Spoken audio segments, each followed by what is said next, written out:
Hello everyone, welcome back to channel.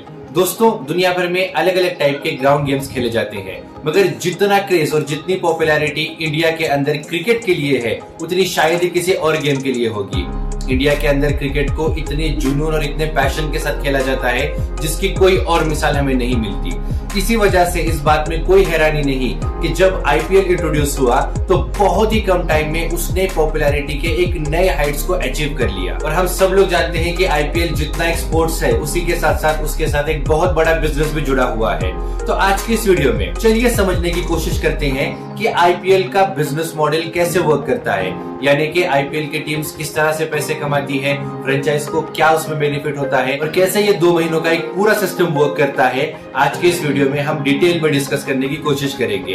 तो दोस्तों, अगर आप हमारे चैनल पर नए हो और अब तक भी आपने हमारे चैनल को सब्सक्राइब नहीं किया है तो make sure to subscribe our channel. नीचे आपको एक रेड कलर का बटन नजर आ रहा होगा, उस बटन को प्रेस कीजिए ताकि इसी तरह के अलग अलग वीडियोस का आप यहाँ पर मजा ले सकें।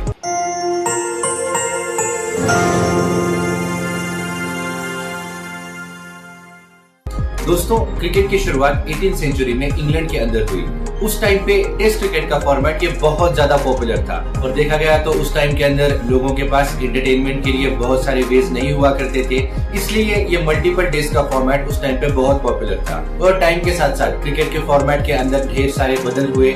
उसके बाद आया वनडे इंटरनेशनल्स जो पूरे दुनिया के अंदर अडॉप्ट हुआ और रिसेंटली कुछ सालों पहले T20 क्रिकेट यानी कि 20 ओवर्स ईच ये फॉर्मेट बाद में इंट्रोड्यूस हुआ और ये काफी पॉपुलर हुआ क्योंकि इस क्रिकेट को 3 घंटे के अंदर कंप्लीट किया जा सकता था, यानी कि ये इक्विवेलेंट था एक मूवी से। ये quick cricket format new generation के अंदर बहुत ज्यादा पॉपुलर हुआ और क्रिकेट की इस ऑलरेडी पॉपुलर फॉर्मेट को एक नई हाइट मिल गई।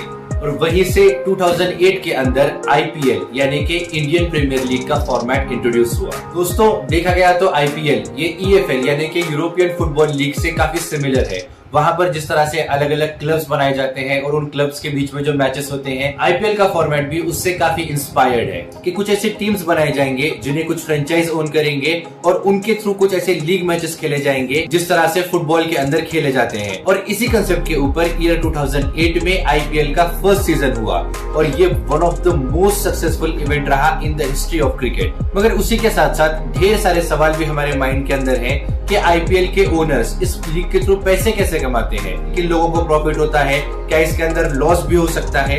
ये सभी चीजें यहाँ से आगे हम डिटेल में डिस्कस करते हैं। बेसिकली आईपीएल ये ऑर्गेनाइज किया जाता है बीसीसीआई के थ्रू। सबसे पहले बीसीसीआई क्या करता है कि आईपीएल को जो टेलीविजन पर दिखाया जाएगा उसके राइट्स वो किसी कंपनी को सेल करते हैं और अराउंड 60 to 70% उनके इस आईपीएल का पूरा revenue in digital media rights के ऊपर से ही निकलता है। ईयर 2008 में सोनी ने 10 इयर्स के लिए इन राइट्स को परचेस किया था इन अराउंड 8,200 करोड़ रुपीस में, यानी कि हर साल सोनी नेटवर्क ने बीसीसीआई को अराउंड 820 करोड़ रुपीस पे किए आईपीएल को अपने चैनल के ऊपर टेलीकास्ट करने के लिए। And in year 2018 star network ने आईपीएल के राइट्स को परचेस किया इन अराउंड 16,370 करोड़ रुपीस में, यानी स्टार नेटवर्क ने अराउंड 3,269 रुपीस ये पर ईयर के लिए पे किया है। तो दोस्तों, आईपीएल का बिग रेवेन्यू सबसे पहले इन्हीं पैसों से जनरेट होता है, जिसका कुछ हिस्सा बीसीसीआई अपने पास रख लेती है और बाकी हिस्सा ये टीम के ओनर्स को चला जाता है।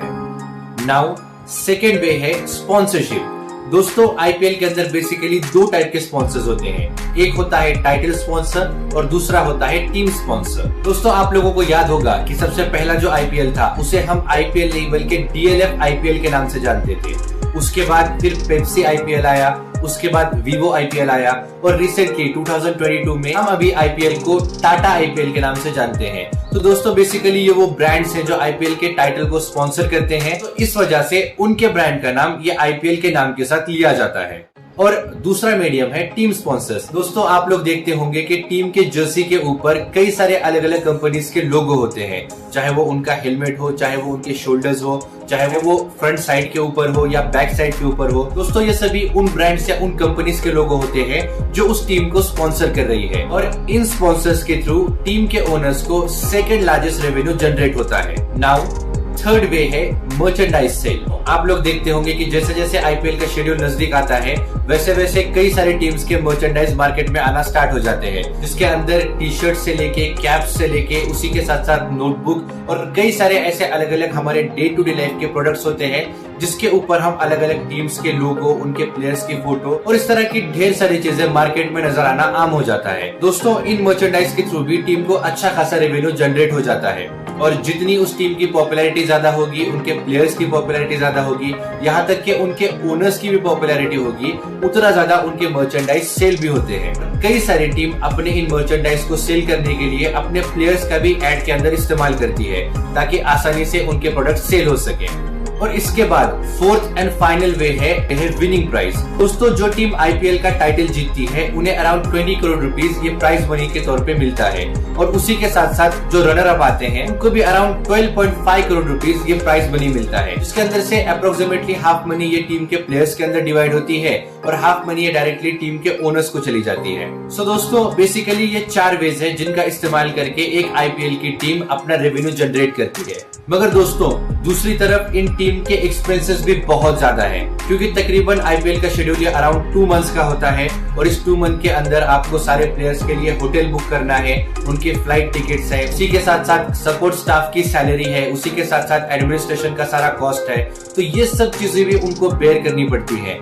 दोस्तों, हर सीजन में अराउंड 80 करोड़ रुपीस ये एक टीम को जिसका इस्तेमाल करके वो प्लेयर्स को परचेस करते हैं, जिससे वो एक अच्छी टीम बिल्डअप कर सके। तो दोस्तों, इस तरह से आईपीएल के हर टीम को काफी सारा पैसा भी इन्वेस्ट करना पड़ता है, तब जाके उनको कुछ ना कुछ रेवेन्यू मिलता है। दोस्तों, आपको ये बात जानकर बहुत हैरानी होगी कि आईपीएल के अंदर भले ही इतना सारा पैसा लग चुका है, मगर उसके बावजूद भी हर फ्रेंचाइज ने इनफ प्रॉफिट नहीं कमाया है। इनफैक्ट कई फ्रेंचाइज ने तो ये भी क्लेम किया है कि आईपीएल के अंदर उनको लॉस उठाना पड़ा है। इसी वजह से डेक्कन चार्जर्स इस फ्रेंचाइज ने अपने आप को आईपीएल से विड्रॉ कर लिया है।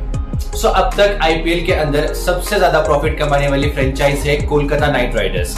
दोस्तों, आप जानते होंगे कि कोलकाता नाइट राइडर्स के ओनर है शाहरुख खान। शाहरुख खान एक मूवी स्टार होने की वजह से पब्लिक के अंदर उनका काफी एक इंटरेक्शन है और उसी के साथ साथ ग्लोबल लेवल पर उनकी जो एक स्टारडम है, उस वजह से उनको अपने मार्केटिंग के अंदर काफी प्रॉफिट हुआ है। दोस्तों, आईपीएल की तरह वेस्ट इंडीज के अंदर सीपीएल यानी कि कैरेबियन प्रीमियर लीग, ये भी एक नई क्रिकेट लीग मैचेस स्टार्ट हुए हैं। उसके अंदर भी शाहरुख खान की टीम कोलकाता नाइट राइडर्स ये एज ट्रिबैंगो नाइट राइडर्स पार्टिसिपेट करती है और ये आईपीएल की वन एंड ओनली टीम है जो 2 डिफरेंट कंट्रीज के लीग मैचेस के अंदर पार्टिसिपेट करती है।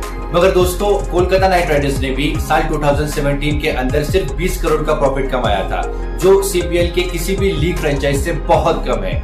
मगर क्योंकि रिसेंटली स्टार नेटवर्क ने आईपीएल के सारे राइट्स परचेस किए हैं, वो भी 4 गुना ज्यादा दाम देकर परचेस किए हैं, इस वजह से पिछले कुछ सालों में आईपीएल के सभी फ्रेंचाइज ने वापस से प्रॉफिट कमाना स्टार्ट कर दिया है। और अब क्योंकि 2022 के अंदर उनके भी 5 साल का कॉन्ट्रैक्ट कंप्लीट होने वाला है, तो ये बात ऑलमोस्ट श्योर है आने वाले सालों में जो कोई भी आईपीएल को टेलीकास्ट करेगा वो इससे भी ज्यादा अमाउंट पे करके आईपीएल के राइट्स परचेस करेगा, जिस वजह से आईपीएल के सभी फ्रेंचाइज को और ज्यादा पैसे कमाने में मदद मिलेगी। तो दोस्तों, ओवरऑल आईपीएल एक एंटरटेनिंग स्पोर्ट्स के साथ साथ एक बहुत ही बड़ा बिजनेस मॉडल भी है, जिसके अंदर से फ्रेंचाइज सिर्फ पैसे ही नहीं कमाती बल्कि अपने प्रोडक्ट की भी वो मार्केटिंग करते हैं, तो उनको वर्ल्ड लेवल पर एक ऐसा प्लेटफॉर्म मिलता है जहां पर जाके वो अपनी एक पॉपुलैरिटी और अपनी एक प्रेस्टिजियस वैल्यू को प्रेजेंट कर सके। इसलिए आज आईपीएल दुनिया का one of the most successful cricket league बन चुका है और आज दुनिया भर के हर कंट्री जहां पे क्रिकेट पॉपुलर है, वहां से कोई ना कोई प्लेयर आईपीएल में पार्टिसिपेट जरूर करता है। तो दोस्तों, उम्मीद करता हूं आपको ये वीडियो, ये इन्फॉर्मेशन अच्छी लगी होगी। अगर आपको ये इन्फॉर्मेशन अच्छी लगी तो हमें लाइक कीजिए, नीचे कमेंट करके अपने ओपिनियन जरूर बताइएगा। दोस्तों, अब तक भी अगर आपने हमारे चैनल को सब्सक्राइब नहीं किया है तो make sure to subscribe our channel, ताकि फ्यूचर में भी आप हमारे साथ बने रह सके।